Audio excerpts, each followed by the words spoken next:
The Camp Fire burned down more than 6,700 homes and businesses in Paradise, more structures than any other California wildfire on record, and the death toll, which could rise, also makes it one of the deadliest. Only the Griffith Park fire in 1933 and Tunnel Fire in 1991 have claimed more lives. Earlier this afternoon, severe weather expert Jeff Berardelli told me what those in the high-risk areas can expect over the coming days. Bad news in Southern California. The winds are strengthening, and wind gusts for the next 2 to 3 days are likely to be anywhere from 40 to as much as 70 miles an hour, which is really makes it very difficult to fight these fires, and it makes the fires spread more quickly.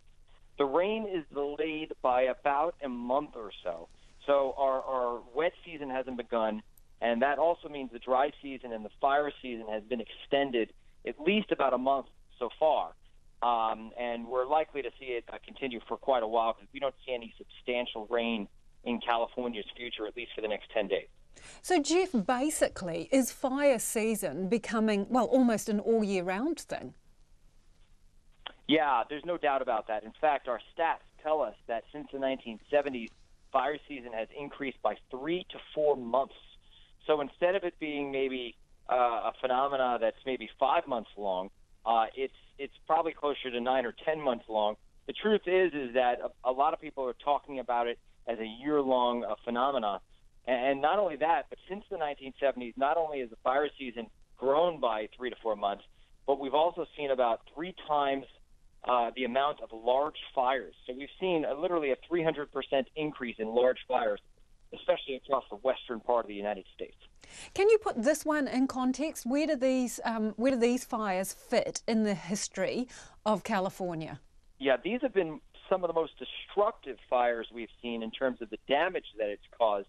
However, they're not yet the biggest, and that's because they really just started only a few days ago.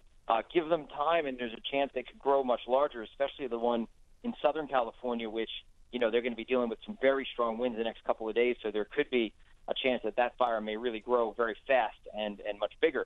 However, the 4 of the 5 biggest fires we've seen in California history have happened in the past 6 years, and the 2 biggest fires have happened within the past 2 years. So as you can see, fires are growing bigger in California, especially over the past couple of years as climate really has changed. So is it global warming? Yeah, we think that's a part of it. Remember, the population of the whole world, and especially in the United States as well, is increasing. The population of California has gone from 20 million people back in the 1970s. Right now, the population is about 40 million people. So with extra people living in California, they're encroaching on what are very rural areas where people didn't live, or there weren't as many people. There are more people kind of brushing up against the trees and the forest, and it's easier for these fires to ignite. So that's a part of it. But a large part of it is also climate change. A lot of things are happening in the American West right now. Snow cover, snowpack we call it, is decreasing. And what that means is the snow melts earlier. And if the snow melts earlier, there's less water available during the summertime. And if there's less snow around earlier, that means the fire season is longer. Also, temperatures have been warming. We've seen about a 2-degree temperature increase in the American West, 2 degrees Fahrenheit, not Celsius. So with that increase in warmer temperatures in the West, we're seeing more evaporation. With more evaporation, everything is drying out. The brush is drying out. The ground is drying out. One more thing, precipitation, rainfall, and snowfall is less predictable. It's happening more inconsistently. So because of that, we're getting longer stretches of time where we're getting into drought conditions where it doesn't rain as much.